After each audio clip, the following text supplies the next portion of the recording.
Assalamualaikum warahmatullahi wabarakatuh.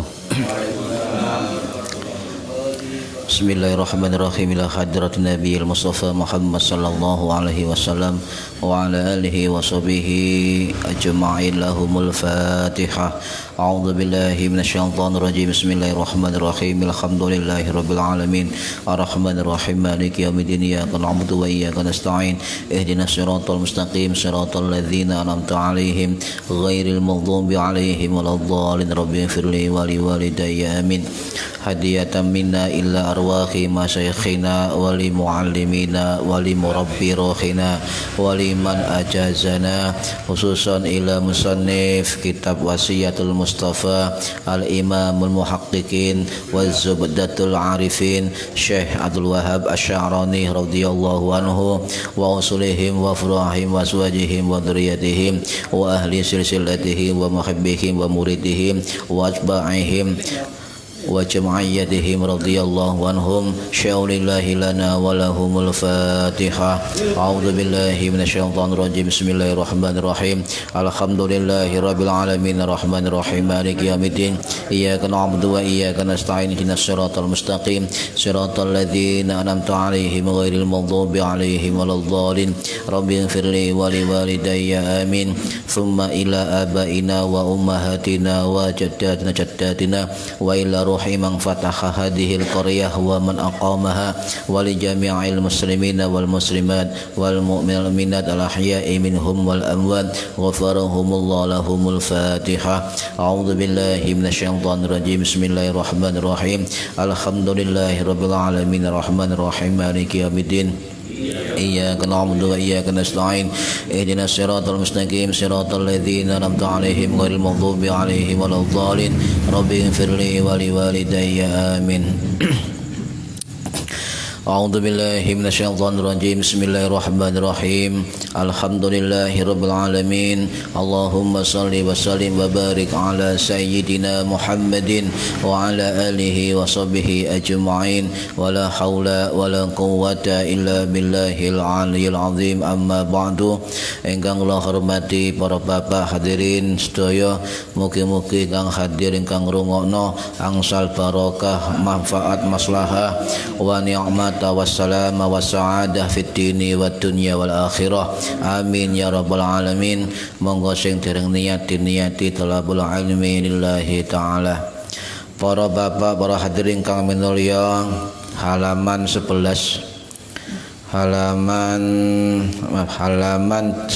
nggih. Halaman 10 fasal tentang doa istighfar, maca Quran dan zikir. Bismillahirrahmanirrahim. Faslun utawi kila fasal fi du'ai ing dalam nerangaken doa wal istighfari lan istighfar wal Qur'ani lan maca Qur'an wasail azkar sakabehane zikir-zikir. Jadi ini bab atau fasal yang nanti menerangkan tentang doa, tentang istighfar, tentang membaca Al-Quran dan zikir. Qala dawuh sapa Kanjeng Nabi alaihi salatu wassalam, ya Aliyu wahai Ali, alaika bidu'ai, hendaklah kamu berdoa bainal adzani wal iqamati, antarane adzan lan iqamah. Fa innahu mongko sak temene doa bainal adzan wal iqamah iku la yuraddu, ora tertolak, tidak ditolak. Para hadirin ingkang minulya, titik ae ya. Ini bab yang juga perlu dijelaskan bahwasanya Nabi Muhammad sallallahu alaihi wasallam itu memberikan wasiat kepada Sayyidina Ali bin Abi Thalib karramallahu wajhah, bahwa Nabi berpesan alaika bidu'ai bainal adzan wal iqamah. Jadi Sayyidina Ali disuruh Kanjeng Nabi untuk berdoa atau mengucapkan doa ketika antara azan dan iqamah.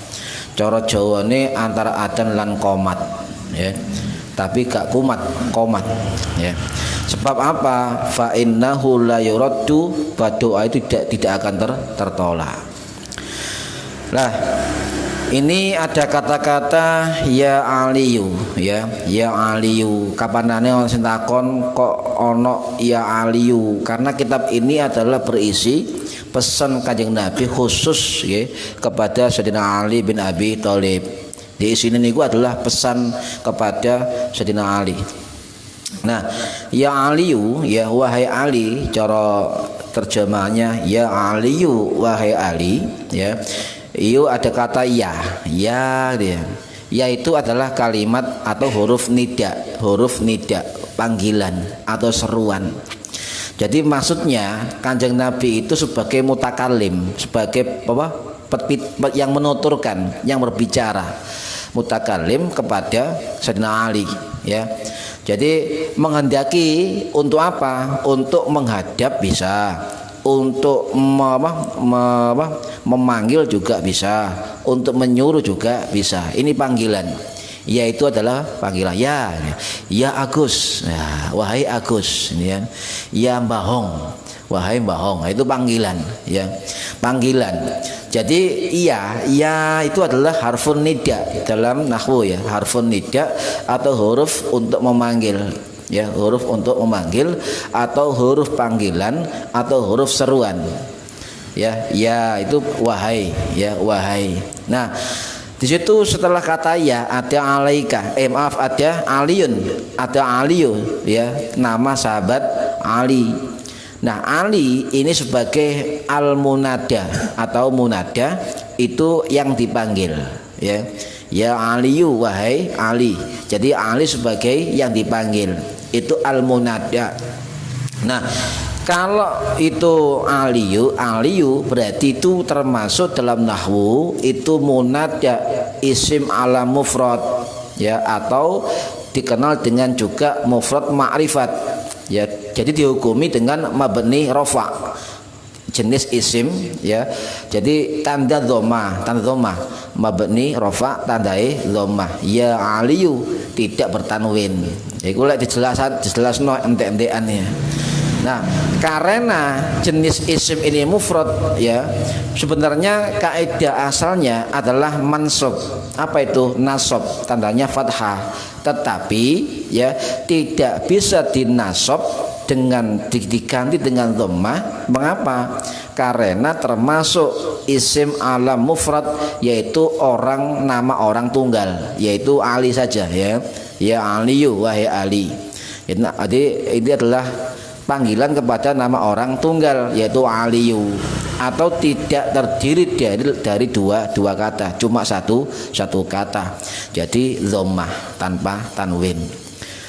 Itu adalah, jadi munada itu atau Ali itu jatuh huruf setelah nida, ya, ismun yuzkaru ba'da harfin min hurufin nidai, ya. Jadi setelah huruf iya, ya, jatuh setelah huruf iya, maka itu adalah al-munada yang dipanggil, ya. Paham, ya?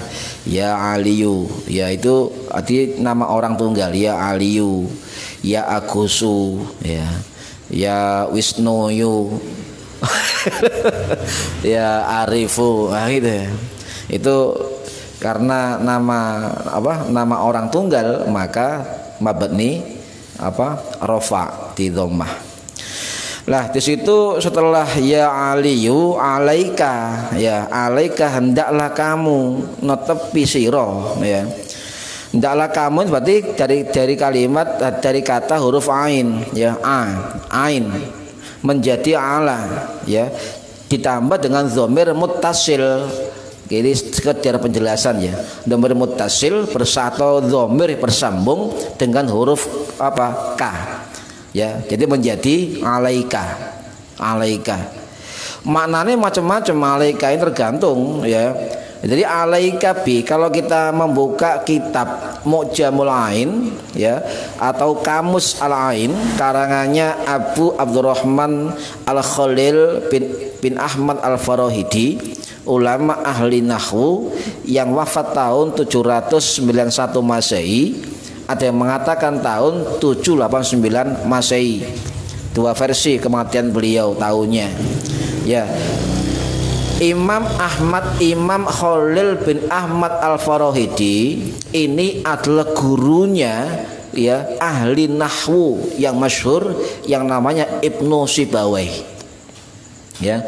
Jadi itu gurunya Imam Ibnu Sibawayh. Beliau terkenal dengan julukan apa? Imam ahli nahwu yang wafat tahun 796 Masehi. Ini. Jadi salah satu ulama besar pada zaman itu 796 Masehi beliau wafatnya. Jadi suwe. Jadi ilmu nahwu ini sudah lama. Wis tahun 700-an Masehi. Ya. Jadi kalau di pesantren ya belajar nahwu itu wajib untuk bisa membaca kitab kuning, wajib. Nah di situ alaika itu ada isim fi'il amar, kata benda yang bermakna perintah. Bisa perintah itu bermakna ilzam itu adalah maksudnya keharusan, bisa maksudnya kewajiban, bisa maksudnya menyuruh, ya, seharusnya, ya. Berarti bisa juga diartikan alaika wahai Ali, seharusnya kamu, gitu. Bisa juga diartikan begitu. Alaika wahai Ali, alaika seharusnya kamu, ya. Seharusnya kamu apa? Berdoai, ya, berdoa. Jadi ini alaika termasuk dengan maksud ilzam, itu adalah bisa dengan arti seharusnya atau keharusan.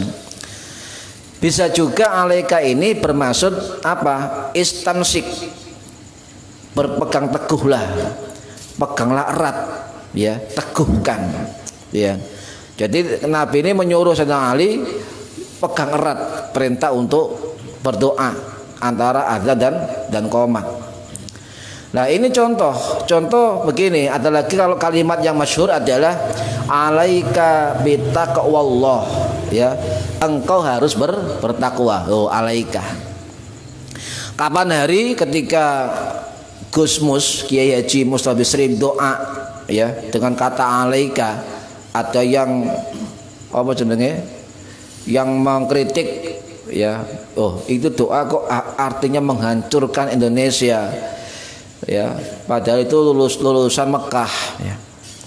Itu tidak begitu.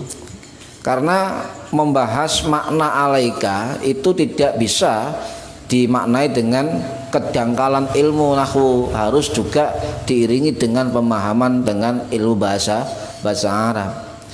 Gusmus itu S1-nya adalah Fakultas Bahasa Arab, tuh, di Al-Azhar.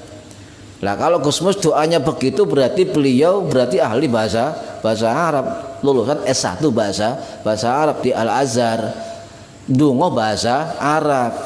Terus ono sing ngritik artinya gak tepak, susah dia. Ya, jadi S1 bahasa Arab Al-Azhar Mesir, dungo dengan sastra tingkat tinggi, ya, kemudian dilokno gak iso dungo, itu susah dia.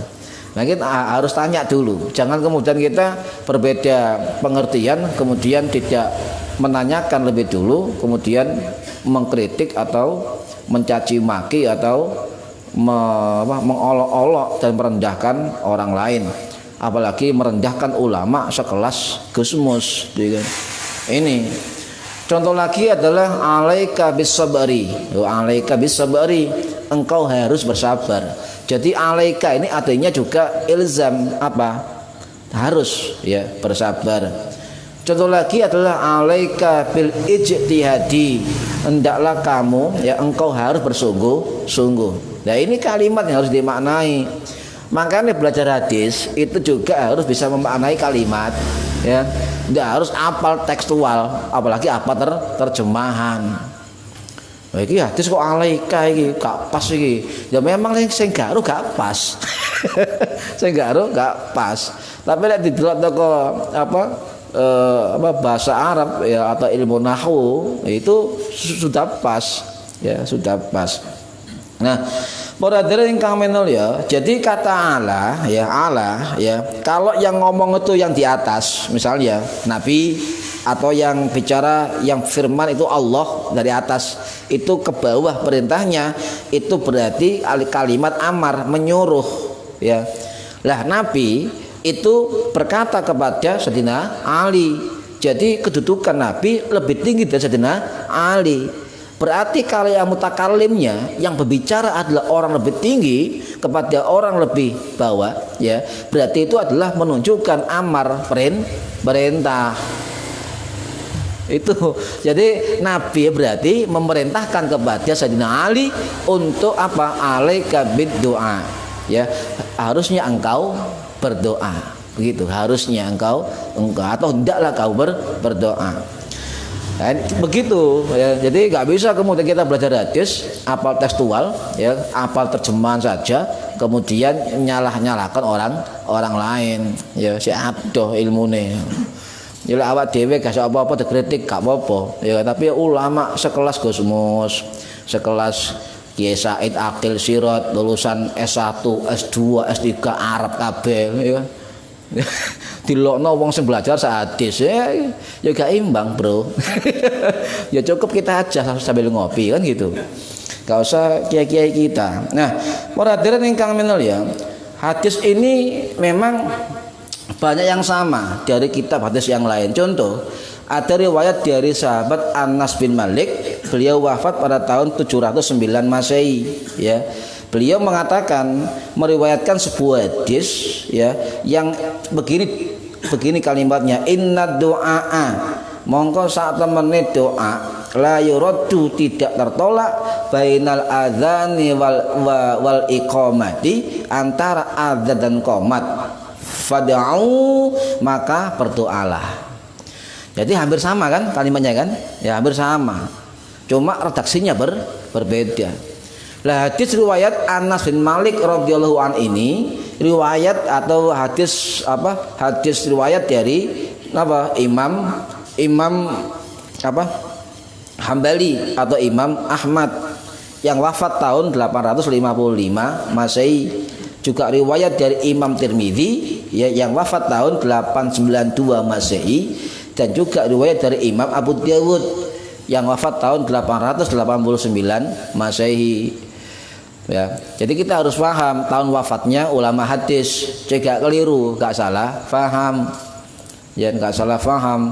Dan mereka termasuk tabiut tabi'in, pengikut ulama tabi'in, dan termasuk ulama salaf. Nih, jadi orang-orang yang katanya mengikuti ulama salaf, ya harus mengikuti ulama yang mayoritas. Imam Bukhari juga ulama salaf ya, kemudian Imam Muslim juga ulama salaf, Imam Syafi'i, Imam Hambali, Imam Maliki, Imam Hanafi juga ulama salaf. Sebuah pertanyaan besar, jikalau ada orang yang mengatakan kami mengikuti ulama salaf tetapi tidak mengikuti jejak ulama yang masyhur, yang dikenal maha guru pada zamannya, maka dipertanyakan ya. Nah, ini dalam sisi keilmuan dipertanyakan, keilmuan loh ya, belum yang lain. Nah, para hadirin ingkang minulya, nah dari hadis itu berarti apa? Doa antara azan dan iqamah itu tidak akan tertolak ya, tidak akan tertolak. Nah, untuk memahami hadis ini kita tidak hanya mengandalkan isi hadis secara kalimat tekstual, kita harus mengerti syarah atau penjelasan dari hadis itu. Maka kita harus belajar dan membuka kitab-kitab syarah hadis karangan para ulama-ulama hadis.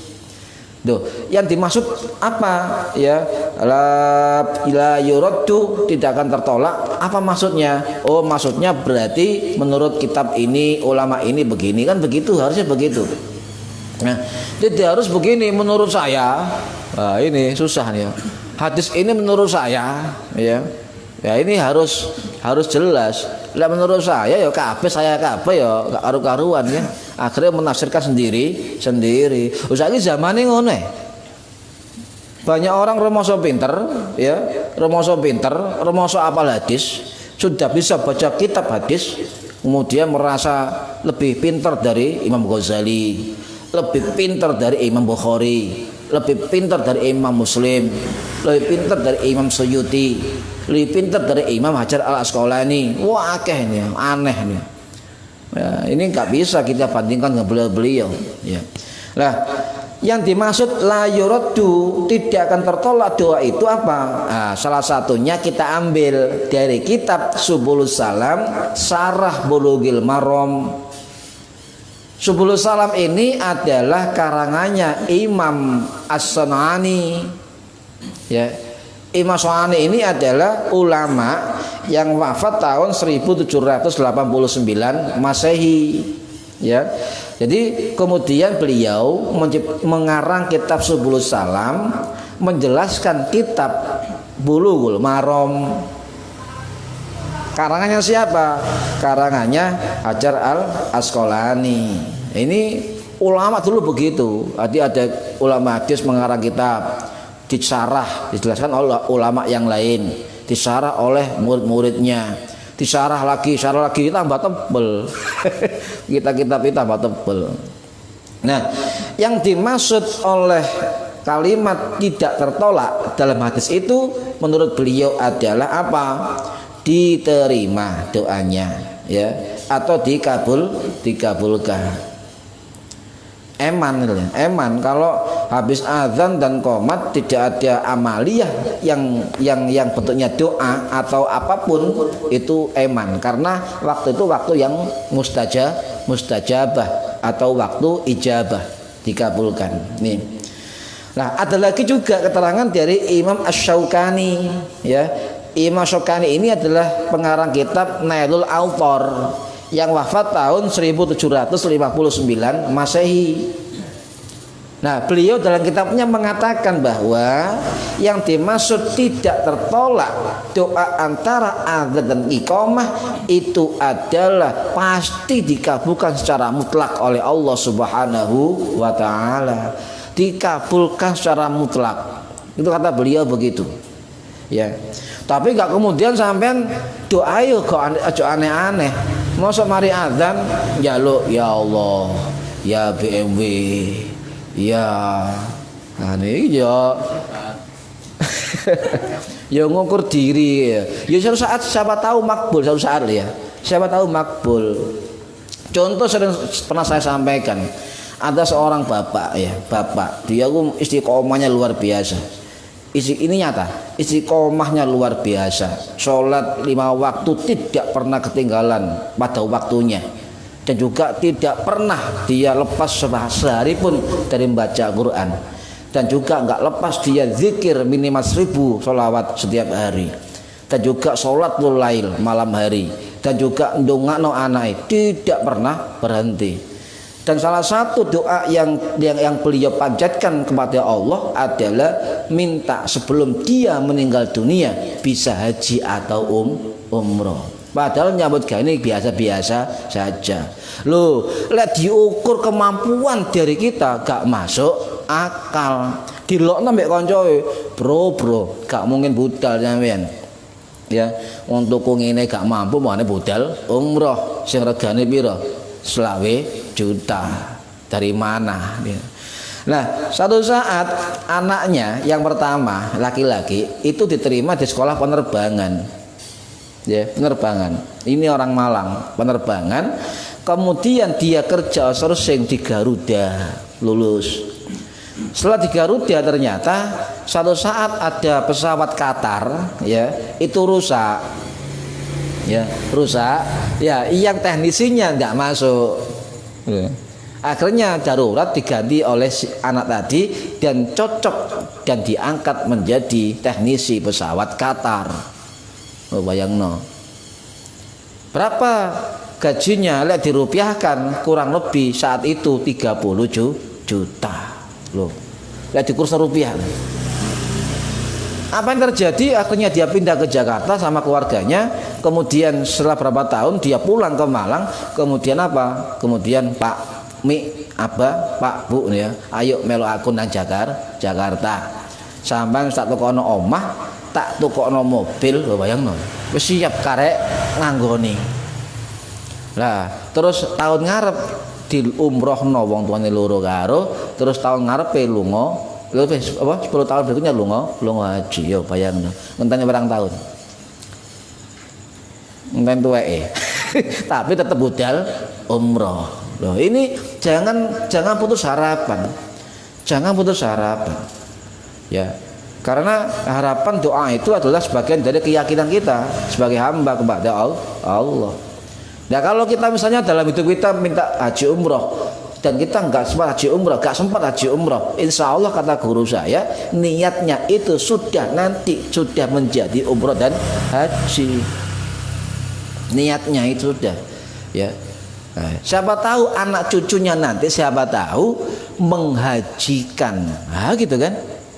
Bisa juga umroh diumrohkan, haji dihajikan, walaupun sudah meninggal dunia, pahalanya sampai kepada bapak ibu sudah meninggal. Loh, ini kita nggak tahu. Inilah hidup ya. Dan kemudian wah dewe kerja gini nggak mungkin. Ini saja nggak mungkin. Allah maha kaya. Ya, walak-walik nasib ya di tangan Gusti Allah. Tidak bisa. Yakin. Nggak ya oleh sampean gak tau ndonga isi sambat terus yo Gusti Allah sambat pisan, wancen iki. Angel. Ndonga ya sambat ya. Ya Allah, kalau orderan ya sampean gak adil ya jangan. Ya Allah, ya nyuwun mugi-mugi barokah rezeki kathah orderan bi barokah ya bismillah waridallah. Ngono tadi doa. Nah, ini contoh ya, contoh. Jadi harapan kita dalam doa-doa kita itu jangan pernah kita putus asa. Siapa tahu kita nggak ngerti, ya kita nggak ngerti. Kapan dikabulkan doa kita nggak ngerti. Wallahu a'lam. Jadi nggak boleh kita berhenti putus asa doa. Nginangin ya mulai biyen ngono. Gusti Allah gak adil, hati-hati. Ya, sampai Allah gak ridho kepada kita, jangan harap hidup kita akan selamat di dunia wa dunya wal akhirah. Ini penting saya sampaikan sebab yakin billah, yakin kepada Allah adalah bagian dari iman. Ya, amantu billah imanam billah. Para hadirin ingkang minul ya, itu contoh. Jadi kita nggak boleh putus asa, harus yakin ya kepada Allah. Nah, kemudian ada lagi penjelasan ya.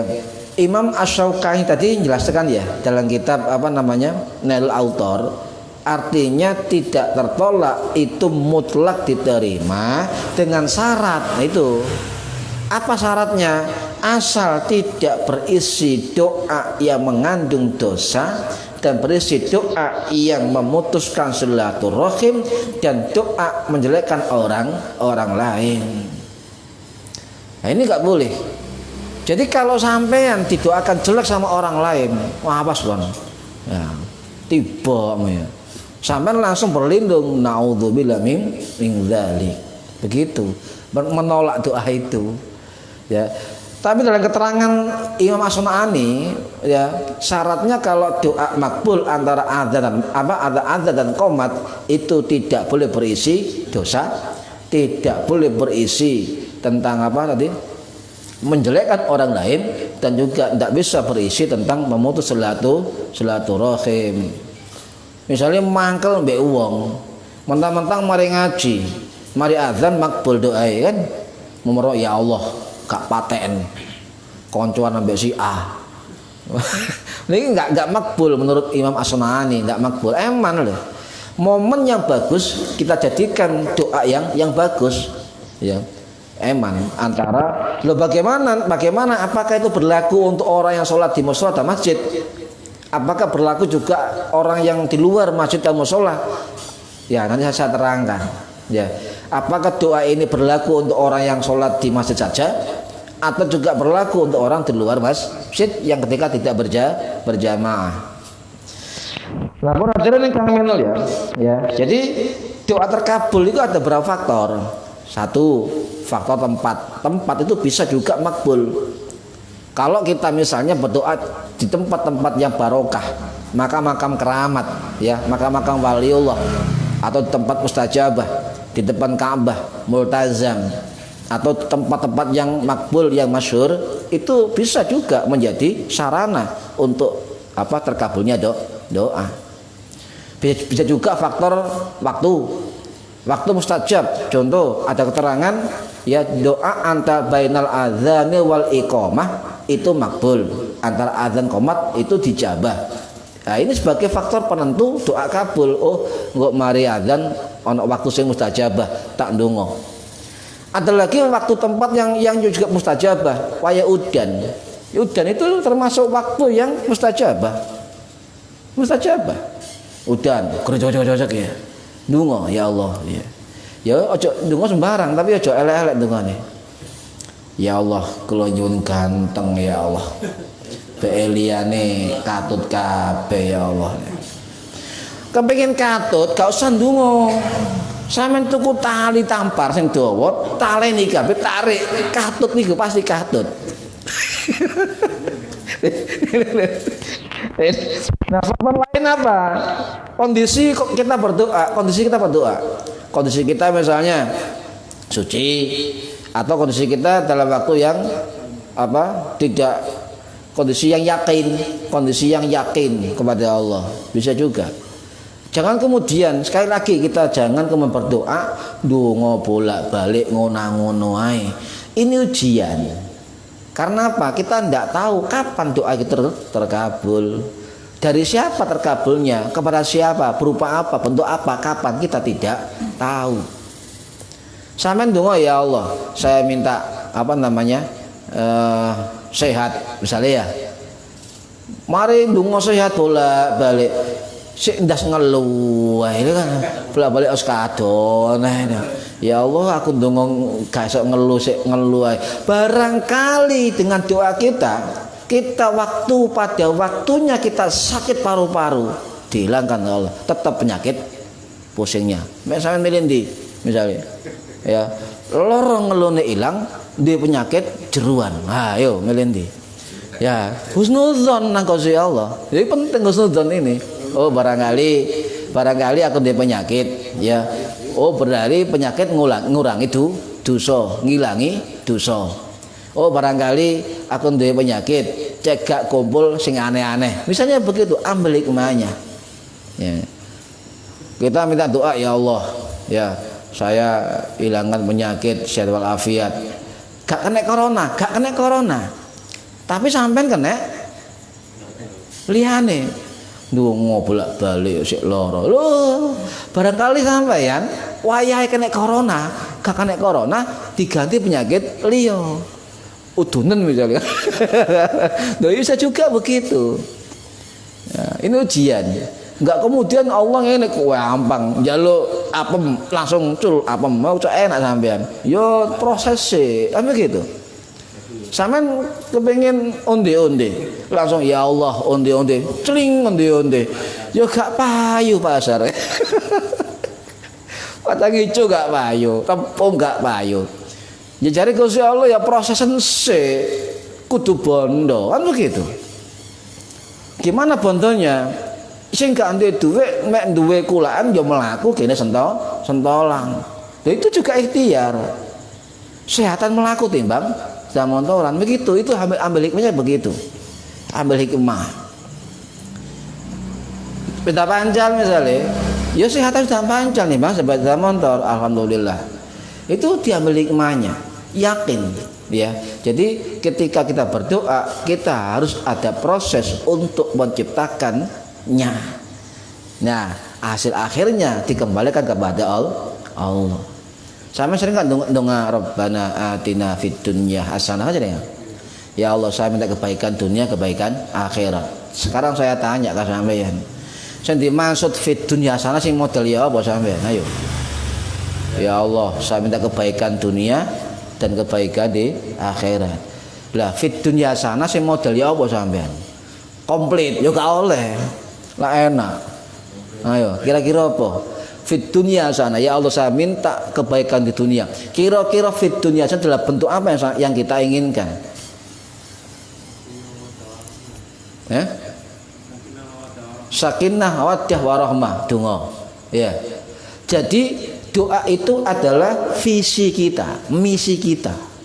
Doa itu misi kita atau visi kita. Sedangkan mencapai doa tidak harus kemudian apa jare Gusti Allah, tidak begitu. Kita harus ikhtiar untuk mencapai doa itu, mencapai loh ya. Kalau misalnya Mas Agus tadi ngomong fit dunya hasanah dalam bentuk sakinah, mawaddah, warahmah, maka kita jangan harus pasrah. Wis apa jare Gusti Allah. Ya, bagaimana kita menciptakan rumah tangga sing harmonis, rumah tangga sing sakinah, diciptakan. Proses ini maksudnya, diciptakan. Tidak harus kemudian pasrah. Nah, pasrah ngene lah. Apa? Itu pasrah. Itu dimaksud. Sampai misalnya ya Allah, kalau nyambut gawe sing barokah, nyambut gawe barokah. Tapi nyambut gawe ya kudu temenan. Itu baru mencapai misi tadi. Bentuk fitunya sana nyambut gawe barokah misalnya kan. Salah satu bentuk dari doa kita fitunya sana misalnya pekerjaan yang barokah misalnya kan. Maka untuk menciptakan keberkahan kerjaan kita harus juga mencapainya. Ojo pasrah bongkoan. Jadi Gusti Allah kok enak nyimut ya. Dia harus mencapai kerja yang temenan, menghasilkan yang temenan. Lah barangkali setelah proses temenan ini hasilnya mudun teman jenenge barokah. Lah sampean enggak pernah proses, nek donga tok ya penting doa sih. Tapi mencapai itu juga penting. Lek gak tau ikhtiar sing teko untuk barokah, sing teko ibu barokah nake utang. Bu barokah nake utang. Ini doa dia, fit dunya hasanah. Anak soleh misalnya ya Allah, fit dunya hasanah menurut saya anak soleh misalnya ya, misalnya. Maka bagaimana kita menciptakan anak soleh itu? Ya. Jadi bagaimana kita menciptakan anak soleh? Lek nyiptaan anak soleh berarti apa? Ya ayyuhalladzina amanu qu anfusakum wa ahlikum naro. Hei wong sing beriman, jagalah dirimu. Yo dirimu siapa? Ya awak dhewe wong tuwa iki. Lek pengen anaknya soleh, maka jagalah dirimu. Kita ini terus menjaga sholat kita, jaga baru merintah anak. Ini ya. Kita maca Quran baru merintah anak. Jadi ketok ya apa yang kita lakukan. Ini manadzil rahimakumullah ya. Jadi doa terkabul itu faktornya macam-macam. Faktornya macam-macam. Salah satunya adalah rezeki yang halal. Rezeki yang halal itu juga termasuk syarat dari makbulnya doa. Jadi halal thayyiban, halal sing apik tidak diukur dengan besarnya pendapatan, kecilnya pendapatan, tetapi barokah. Coba sampean tingali wong sing bayarannya gede, bayaran sedenggan titik. Kata-kata sih gede sambat gak? Sering kan? Bayaran gede sambat. Wah wingi aku gak uman belas. Salahmu dhewe gak uman. Kok nang awak dhewe sambatane.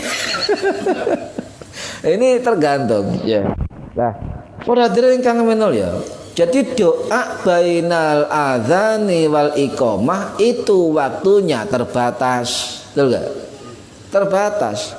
Harus kita fungsikan atau kita manfaatkan waktu terbatas itu dengan doa-doa kita. Ya. Nah, sekarang gini pertanyaannya. Apa hadis itu berlaku hanya untuk orang yang sholat jamaah di masjid? Bagaimana dengan orang yang ketika dalam kondisi azan dia bekerja, ya kan? Bagaimana? Apakah dia nggak termasuk dalam mustajabah tadi? Nah ini saya terangkan. Di dalam kitab para ulama, ya, di dalam hadis itu tidak ada dikhususkan untuk orang yang di masjid saja. Paham ya? Jadi doa antara adzan iqamat menurut ulama itu bisa juga berlaku bagi orang yang tidak di masjid tetapi dia menjawab azan, setelah azan dia doa azan dan kemudian berdoa sebelum qomat. Sampean misalnya di manapun berada dan ketika ada uzur tidak berjamaah di masjid, ketika mendengar azan, muadzin berkumandang azan, sampean jawab azan. Jadi salah satu terkabulnya doa bainal adzan wal iqamah adalah kita menjawab azan terlebih dahulu. Allahu akbar, Allahu akbar. Nang ati gak apa-apa. Cari nyablon misalnya non adzan, ya menjawab adzan. Hayya 'alas shalah, nyablon. Nah, nanti la haula wala quwwata illa billah. Kan iso. Iya. Bisa, kenapa tidak? Enggak bayar. Mumpung donga durung dikek pajak, ayo tak akeh ndonga. Ndonga kayak pajak. Nah ini jadi tidak harus, tapi lebih afdalnya adalah kita sholat berjamaah, menjawab azan di masjid, kemudian berdoa di dalam masjid. Tetapi juga berlaku bagi orang yang tidak berjamaah di masjid, mendengar azan, menjawab azan, ya kemudian berdoa. Bisa berlaku, bisa. Itu termasuk fadilah dari waktu mustajabah antara azan dan iqamah. Ya. Pak Pur Joko kios, Joko toko. Kalau sing ganti yang azan gak ada masjid. Jawab azan. Ya mari azan donga sebelum qomah. Bisa. Boleh. Ya. Tapi ya tetap jangan kemudian donga bolak-balik gak mandi. Jangan. Kita enggak tahu. Kita tahu. Contoh misalnya kita ya Allah, salamatan fiddin, keselamatan dunia. Apa gak mandi-mandi? Lu kan enggak ngerti. Sepero sampai pada hari tertentu, jam tertentu sampai ditakdir ditobrok becak misalnya. Misalnya ya. Nah karena doa kita kemudian Allah merubah takdir itu sampai gak ditobrok becak, ditobrok cewek. Nah ini kan beda. Ya, bisa juga. Nah, inilah rahasia terkabulnya doa. Kita enggak tahu. Kita enggak tahu. Para hadirin yang kang menul ya. Gini, contoh gini misalnya, punya cicilan. Kemudian enggak bisa bayar, tarik misalnya. Husnudzon. Ya. Kita berdoa, kita enggak tahu kalau kita teruskan mudharat suatu saat sepedaan kecelakaan memakai itu kan itu. Nah, kita husnudzon. Alhamdulillah ya ditarik misalnya. Jadi gak iso kecelakaan. Siapa tahu? Kita tidak tahu. Semua urusan Gusti Allah. Ya. Ini rahasia. Jadi saya ulangi, ketika doa setelah azan dan qomat, dimanapun kita berada, lebih afdal kita dalam masjid ketika azan kita pergunakan untuk berdoa. Caranya seperti caranya ya azan jawab azan, doa setelah azan, doa setelah azan baru qomat. Baru donga. Kalau guru saya begini, sebelum kita doa azan, Allahumma robba hadhihi da'wati tammah, gitu kan? Wa sholatil qa'imah dan seterusnya. Guru saya menjazahkan untuk maca sholawat Ibrahimiyah dulu. Apa? Sing sholawat akhir tadi dibaca ya. Allahumma sholli ala sayyidina Muhammad wa ala ali sayyidina Muhammad kama barakta ala sayyidina Ibrahim dan sampai innaka hamidum Majid, baru donga doa setelah azan. Sebab apa?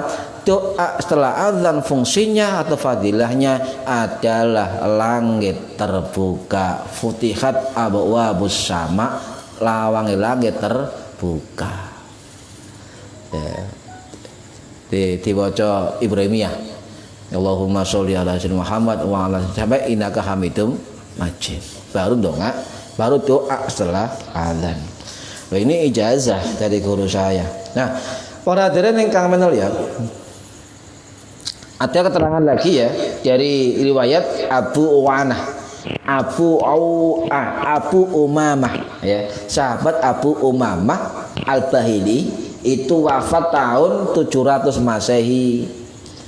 Beliau meriwayatkan sebuah hadis ya bahwasanya ketika muadzin mengumandangkan azan itu langit terbuka. Ini hadis riwayat Abu Awanah.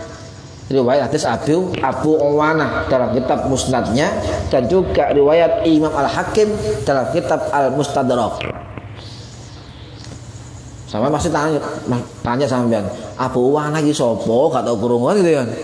Biasanya kan An-Nasa'i, Tirmidzi, Ibnu Majah, ya Baihaqi kan gitu, Bukhari, Muslim, Ibnu Hibban, Al-Hakim kan gitu. Loh, ono hadis riwayat Abu Awanah. Sapa Abu Awanah iki? Ya, kalau kita mencari ilmu digoleki. Sapa Abu Awanah ini? Kok gak tau krungu? Hadis riwayat Abu Awanah. Nah, gak krungu belas. Siapakah beliau? Nah, ini tak jelaskan sedikit biar tahu ya, biar tahu. Beliau adalah salah satu guru dari Imam Abu Zur'ah. Salah satu guru dari Imam Abu Dawud. Salah satu guru dari Imam Abdurrahman bin Mubarak dan lain-lain ya. Nah, Abu Awanah ini itu adalah gurunya siapa? Ya. Gurunya tadi muridnya ya, kan guru Abu Awanah ini gurunya Imam Abu Dawud. Oh. Abu Dawud ulama hadis besar, punya guru namanya Abu Awanah. Abu Awanah ini juga guru, salah satu gurunya Imam Bukhari. Sing ngarang kitab Sahih Bukhari, salah satu gurunya ya. Jadi kita nggak pernah dengar, cuma beliau ulama besar hadis pada zamannya ya. Yang wafat tahun berapa? 842 Masehi ya. Wafat tahun 792 Masehi. Jadi beliau gurunya ulama hadis besar. Termasuk gurunya Imam Ad-Darimi. Ya. Ini juga ulama hadis yang besar. Nah, para hadirin rahimakumullah, kalau sudah tahu tentang sejarah siapa Abu Awanah, maka kita juga ada pertanyaan, riwayat hadisnya beliau kira-kira sahih atau apa gitu kan ya. Golek imane. Dan ternyata ada keterangan salah satunya dari kitab ya At-Tadzhib karangannya Ibnu Hajar Al-Asqalani, ulama Syafi'i yang wafat tahun 1449 Masehi. Beliau mengatakan bahwasanya ya Imam Al-Maimuni, Imam Ahmad dan Imam Al-Ijli itu mengatakan beliau Abu Awanah adalah seorang ulama hadis yang sikoh, dipercaya. Beliau ada termasuk Syekhul Islam, gurunya wong Islam, gitu. Ya, bahkan Imam Bukhari muridnya itu mengatakan guru saya Abu Awanah itu ulama yang sikoh, sikoh, dipercaya. Sudah cukup keterangan ini, ya, sudah cukup.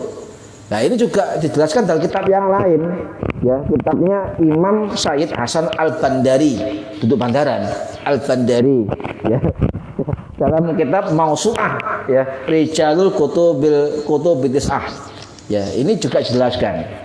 Nah, para hadirin rahimakumullah, ada kisah begini, ya. Jadi ada sahabat namanya Abdullah bin Amr bin As. Ya, beliau itu usia anak-anak sudah masuk Islam. Ketika Nabi wafat, Abdullah bin Amr ini masih usia 17 tahun. Senom. Hafal Quran, penulis handal. Juga beliau termasuk salah satu yang mengumpulkan hadis Kanjeng Nabi. Dia orang zuhud, orang wirai, dan setiap hari dia khatam 2 khataman Quran pendino. Awak dhewe ben taun gak karuan. Ya durung karuan ben taun. Mosok khatam teng Ramadan. Iku wae ngrungokno mek ngopi. Ya sik mendingan teh 14. Ya, jadi luar biasa. Nah, kemudian bapaknya itu mengunjungi Abdullah bin Amr, jenenge Amr bin As. Ya, gak ketemu anaknya, ketemu mantune anaknya. Ya apa anak-anak, apa bojomu ya apa? Sae, ngono. Sae. Ya, kok sae ibadah iku sawae sampai aku gak tahu dijemok belas lho ngono. Bojone. Ya apa anakku sae. Cara bawane ngono, apik, saleh. Saking soleh, saking api ibadahnya, sampai aku kalau dijemok blas. Lo bayang noy. Manten nyar kawin, gak jemok belas ibadah tok. Ya, ibadah. Kemudian Amr bin As nang Kanjeng Nabi, yuk tolong mbok Nabi. Apa? Anakku tuturon. Ibadah sampai bojone lho sambat. Kalau jemok aku belas. Ibadah terus ya. Ya, bojone ayu, riwayat bojone ayu, tapi gak jemok belas. Ya. Nah, diceluk Ibnu Amr, ini celuk. Abdullah bin Amr, sampai niki apa? Nggih, kalau bisa Nabi, sepenuh tenaga saya, hari-hari saya gunakan untuk ibadah kepada Allah. Ngono. Hebat enggak? Hebat. Panjang Nabi akhirnya ini ibadah apa yang kau ngelakoni? Maca Quran Nabi, sedina ping 2 khatam. Poso mendina kula niki. Waduh. Sampeyan sanggup enggak? Poso mendina. Terus lek dalu tangi Nabi, mulai isak sampai subuh, zikir, wirid, salat. Pendina ben bengi. Ya makane bojo gak jawab belas, mari isak sampai subuh. Ya. Ya, poso. Nabi akhirnya nuturi. Abdullah bin Amr, ya, jangan pergunakan hidupmu untuk ibadah. Karena ibadah terus menerus. Karena apa? Matamu nanti sakit, ya. Karena sering melek. Yang kedua, badanmu nanti lemas karena diforsir untuk ibadah. Karena badanmu punya hak, matamu punya hak, keluargamu punya hak, istrimu juga punya hak dari kamu. Penuhi itu. Ini Nabi. Nggak kadang-kadang ibadah tuh gak mikir dunia, gak mikir bojo anak, ya keliru. Iya kan? Keliru. Ya ini sebagai kemudian Abdullah bin Amr negosiasi dengan Nabi. Ini Nabi, sampai lek khataman Quran, iku lek esuk sak ulang pisan. Itu Nabi gitu. Nah, ini nego. Ya pun ngoten Kanjeng Nabi, aku sik kuat.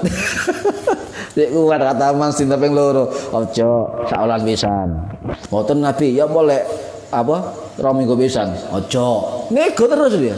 Nego terus. Aja wis ngene 3 hari sekali khatam Quran. Deal. Posomu aja terus menerus. Ya. Ya boleh posomu saulan ping 3. Yaumul Bid kan tanggal 13, 14, 15. Ini sunnah.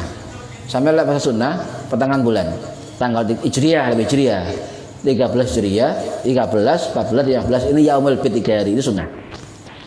Mboten Nabi kurang Nabi, ngono ae. Awak dhewe kan cukup Nabi. Ya, kurang Nabi. Loh, ya wis, tak tambah Senin Kamis. Kurang Nabi, kok bayangno. Kurang Nabi. Aku seneng poso. Akhirnya Nabi ini terakhir ya sampai poso Nabi Daud apa sedina poso sedina gak deal ya sudah sholat dahulu mboten Nabi esok bengi iki kabeh sholat ibadah aja bojomu duwe hak omahmu yo duwe hak ya bersih ini hak esok seperti malam dipakai untuk sholat deal itu. Untungnya kok ana hadis iki. Ya. Untungnya ana hadis ini. Sehingga kita beribadah terus menerus, gak mikir anak, gak mikir bojo, gak mikir kerja, ya keliru. Inilah hasilnya. Ya, makanya harus dibagi. Kanjeng Nabi waktu itu dibagi 3, sepertiga untuk bekerja, sepertiga untuk ibadah, sepertiga untuk keluarga dan masyarakat. Ini Kanjeng Nabi dibagi 3. Ya. Ini yang harus kita perhatikan. Jadi ini masyhur di sini, masyhur sekali ada sini. Ini nggak boleh kita kemudian terus menerus ibadah saking nikmati, tidak. Kecuali sama nggak dibojo. Nah ini boleh ibadah terus menerus. Banyak ulama yang nggak punya istri. Contoh Imam Nawawi, ulama besar, ya, Imam Syafi'i yang wafat tahun 1277 Masehi, ya, dalam usia 40 tahun wafat. Banyak guru saya Yai Ishaq Latif, ya, mana Ishaq Latif, Yai Ishaq Latif nomor 2 itu dari sana. Saya ngaji kitab tasawuf, ya, sampai Ihya Ulumuddin, Tambil Ghafilin, Banyak kita batis Al-Adhkarun Nawawiyah ya. Beliau sampai meninggalnya tidak menikah ya. Tapi ahli tasawuf sampai enggak mau nikah, ahli tasawuf, ahli zikir ya kawin ya ya kawin. Terus suka ahli zikir, suka ahli tasawuf, suka ahli poso ya. Gak kawin bisa ya nganggur. Tenang. Ini meradarin kamu ya. Nah, tadi terakhir begini ya. Kemudian ada yang menanyakan kalau azan ya, kalau ya Nabi enak wong tukang azan, ngene kan ya. Pahalain nanti di hari kiamat dawa gulune, engko oleh ayoman, oleh syafaat dan sebagainya. Oleh protes apa itu? Protes. Lah aku kan duduk muadzin. Gimana? Nabi jawab, kul kama yakuluna ya. Maka jawablah apa yang dikatakan oleh muadzin ya. Fasal ta'dahu, maka mintalah kepada Allah akan diterima oleh Allah. Allah akan diberi oleh Allah. Ini sahabat tanya, dijawab oleh Nabi, kita jawab azan, setelah itu kita berdoa apa? Fasal ta'dahu, maka mintalah, tidak pasti akan diberi oleh Allah. Ini hadis sahih Abu Dawud, hadis Imam Ahmad dan Imam Tirmidzi. Iya. Jadi kita manfaatkan berdoa. Jadi misalnya ngopi ono azan, masih omong-omongan, ati tetap jauh. Jangan sampai ketinggalan. Tapi ojo berlebihan nyun sewu. Misalnya di jalan atau di mana ada azan, ya, mari azan, jawab azan dungo. Allahumma. Nah, ini gak dungo. Iki stres. Iki lah apa wong biasa-biasa saja, jangan berlebihan. Nih. Ini beradaran kang menel ya. Nah, sehingga balik lagi bahwa doa yang mustajabah itu salah satunya adalah berdoa setelah azan. Karena apa? Ketika azan langit itu dibuka. Idza nudiya bis sholati futihat abwabus samai. Maka ketika dikumandangkan azan ya, azan, maka dibukalah abwabus sama, pintu-pintu langit. Ya. Fastujibat doa, maka doa itu mustajabah. Ya, ini. Loh, kapan dibukanya pintu-pintu langit? Ya. Sebelum zuhur. Sebelum zuhur kita sholat 4 rakaat sunnah, 2 rakaat sampai zuhur selesai. Itu waktunya futihat abwabus sama, bukai lawang langit. Yang kedua apa? Ya, yang kedua azan berkumandang. Itu wayai buka langit. Atau sampai setelah maghrib dan isya menunggu antara 2 sholat itu juga buka pintu langit.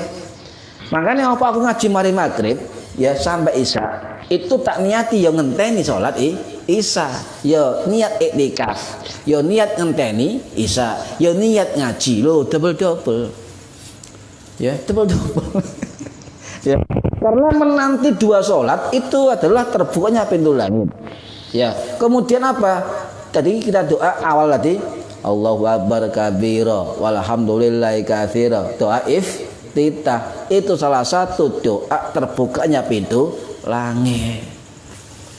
Ya, waya buka pintu langit Ramadan, itu dibuka pintu langit. Puasa Sya'ban dibuka pintu langit. Ini banyak keterangan dari hadis dan pendapat para ulama. Paham ya? Paham. Jadi walaupun kita ada uzur, ya ada azan, kita jawab azan itu. Kita jawab. Ya hukumnya apa jawab azan sunnah? Sing lek mushola masjid azan hukumnya fardhu kifayah. Ya kan azan Allahu Akbar liyane gak dosa. Tapi lek kono azan belas dosa kabeh. Ya, dosa kabeh. Lah, jawab azan itu sunnah. Tetapi walaupun sunnah mengandung fadilah yang luar biasa. Jadi tak baleni titik mana kalau kita berdoa dijabah oleh Allah setelah azan dengan syarat kita menjawab azan terlebih dahulu. Yang kedua, tambahan dari guru saya, sebelum doa setelah azan dibaca tadi ya, Allahumma rabbah da'wati tammah dan seterusnya, kita didahului maca sholawat Ibrahimiyah.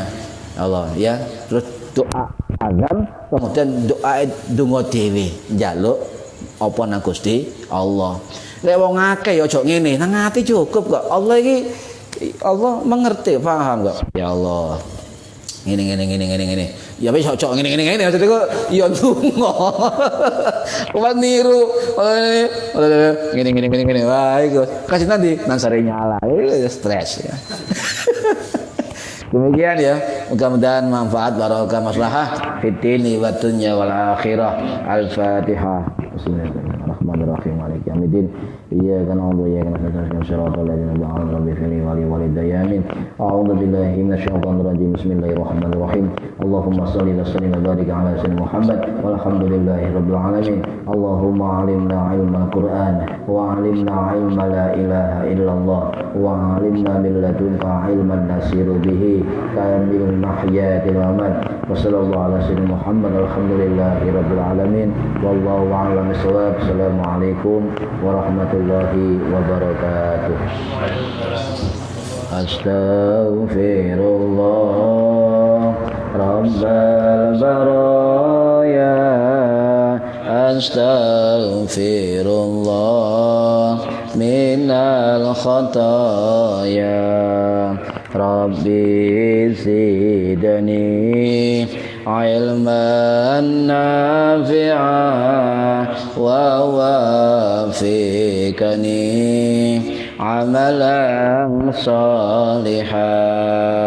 Tambah suwe awak, tambah tua, tambah suwe umur, tambah sudah, tambah dunya lali sing kuwasa, tambah dosa mlebu neraka. Astaghfirullah rabbal baraya. Astaghfirullah minal khataya. Rabbi zidni ilman nafi'an wa wafiqni amalan salihah. Ojo ngaji semaya tua, durung karuan umurmu dawa. Ojo ngaji semaya soke, durung soke nyawa wis mulih. Astaghfirullah rabbal baraya. Astaghfirullah minal khataya. Rabbi zidni ilman nafi'an wa wafiqni amalan salihah. Ya Allah Gusti kula nyuwun pinaringan kesang istiqomah. Ya Allah Gusti kula nyuwun menawi baca husnul khatimah. Amin ya Allah. Amin ya Allah. Amin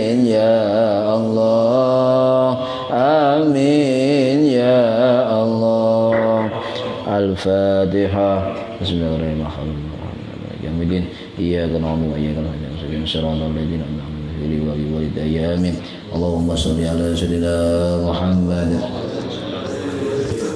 Ayo.